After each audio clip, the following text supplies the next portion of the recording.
फाटल्या सप्तकात राज्यात पडिल्ल्या पावसाक लागून लोकांक गरमी पासत जरी थाकाय मेळ्ळी असली तरी शेतकारांक मात बरेच लुकसाण सोंसचें पडलां। मोसमा पयलीं घसघसून पावस पडिल्ल्यान जायतीं पिकां नश्ट जाल्यात असो दावो पिळगांवच्या शेतकारांनी केला। पळयात।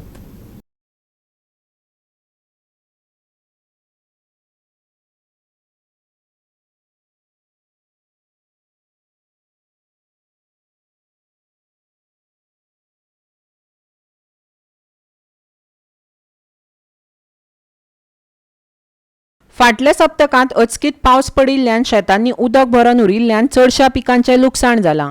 पिळगांवचे शेतकार सांगतात, पावसाच्या उदकाक लागून पिकांचें लुकसाण जालांच, पूण शेतांत खारें उदक रिगिल्ल्यान भोव लुकसाण जालां। पेड्ड्यार जाल्ले स्लूस गेटी विशीं अधिकाऱ्याक बरीच पत्रां धाडलीं तरी कसलीच कारवाय जावंक ना अशें शेतकार सांगतात। राज्यांत शेताकडेन आडनदर जाल्या, सगळ्याच संबंदीत अधिकाऱ्यांनी आडनदर केल्या। थळावे शेतकार सांगतात, आयकात। पावसा खातीर आमचे ते सगळे पिड्ड्यार जाले, कित्याक मदीं मदीं म्हयन्यान पावस पडत आसलो आनी रोपो मागीर मरत रावलो, मुट्ट्यालो। मागीर आमी वखद मारल्या उपरांत तो बरो जालो आनी आतां आमचो रोपो लागलो बी आनी सगळो आतां तो रोपो मरोंक लागलो आनी मिरसांगो कुसता पावस पडत आसा न्ही। नाल्यार आमकां 25-30 किल मिरसांगो काडटालो वर्सा आनी अंदू आमकां बरें चान्स रेटूय मेळटली आसली, बरो लागलेलो रोपो। कित्याक ते सगळें हें जालें आतां अंदू खंय 4-5 किलो मिरसांगो जाल्या सगळं। म्हणजे तुमकां टोटल लॉस आहा? Load 25 kilo loss. ओके। आनी अळसाणे रोयतालो, अळसाणे वाल घालतालो। जाल्यार पयल्या वर्सांनी हांवें वालाचे 20,000 घेतलेले, वाल खूब घालतालो, म्हणून सगळे वाल बी सगळे पिड्ड्यार जाले। हांगासर हे आमकां जी लुकसाणी अंदू जी जाल्या ती भरपूर जाल्या। पावस अंदू पडला आनी पावसान सगळे भिजून सगळे मिरसांगो दर अळसाण्याचे सगळे नाशाडी जाल्ली आहा। दुसरें म्हणजे आनी मानशे खातीर आनी जे आयज पाणी जे येता वयर ते भितर सगळे भरोन शेतूय पिड्ड्यार जाता ते जाता। दुसरे आमचे अळसाणे जावं मिरसांगो आसता त्यो पिड्ड्यार जाता। म्हणजे इतकें पाणी येता कित्याक भितर सादारण कमरभर पाणी सारकें आमच्या शेतांनी येयल्लें आहा। तेन्ना आमी गोवोरमेंटाकूय सांगता, गोवोरमेंटा कडेन सदींच आमी लेटरां कर आनी कितें कर अशें करून सगळ्याक हें करिता, तरी आसतना आमच्या मानशेचे दात पिड्यात कोणूच घेयना। तेन्ना गोवोरमेंटान जावं आमच्या मंत्र्यांनी येवन तरी पळोवन ते वचपाचें, कितें बाबा आमची ही मानस लागतली काय लागची ना।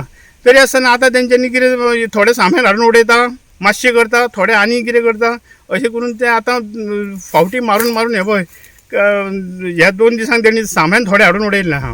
ते आमकां दाखोवंक उडयता काय कित्याक उडयता म्हाका कांय समजना। तरी हे आमी आतां 80-90 सुमार आमी शेतकारी आहा, भितरले शेतकऱ्यांक आमकां कांयच करूंक गावना। अवघे करता म्हणल्यार तेंकां तेजेर डिपेंड आसता, म्हणल्यार तेंचे कांयच तांकां मेळना। अळसाणे ते जर 4 पयशे मेळटले आसले जाल्यार मिरसांगाचे ते सुद्दां तांकां मेळना। म्हणजे हेजेर आमी आतां गोवोरमेंटा कडेन खूब सांगता, एग्रीकल्चरान वयता आनी खंय वयता, थंयसर मामलेदारा कडेन वचोन तांकां रिक्वेस्ट करता, तरी आसतना ते कोणूच आयकूंक तयार ना। तेन्ना हेजी आमचे पिळगांव शेतकरी संघाचे वतीन हांव तेंचे कडेन विनंती करता की जाता तितके बेगीन ही मानस लावची आनी त्यो पोंयो ज्यो भरलेल्यो आहा त्यो उसपून दिवच्यो। आनी ह्यो मग उरली झाडां जाल्या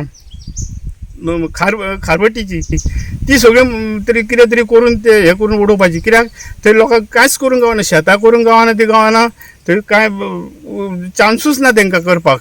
असोच जर पावस पडत रावत जाल्यार शेतां रोवपाकूय गावची ना आनी कांय करचें ना, कित्याक हे मार्च, एप्रील, मे ताका सारके सुके पडोंक जाय आसले आनी तेन्नाच शेतां तापल्या उपरांतूच मागीर एकदांच जो पावस पडटा तो शेताक बरो आसता आनी सारको पुरवणीचो आसता, म्हणजे ते शेतां करपाक बरी आनी दुसरे ते शेताची वाडूय बरी जाता। म्हणल्यार हो आतां मदीं मदीं पावस पडटा तो आमकां खूब इफेक्ट।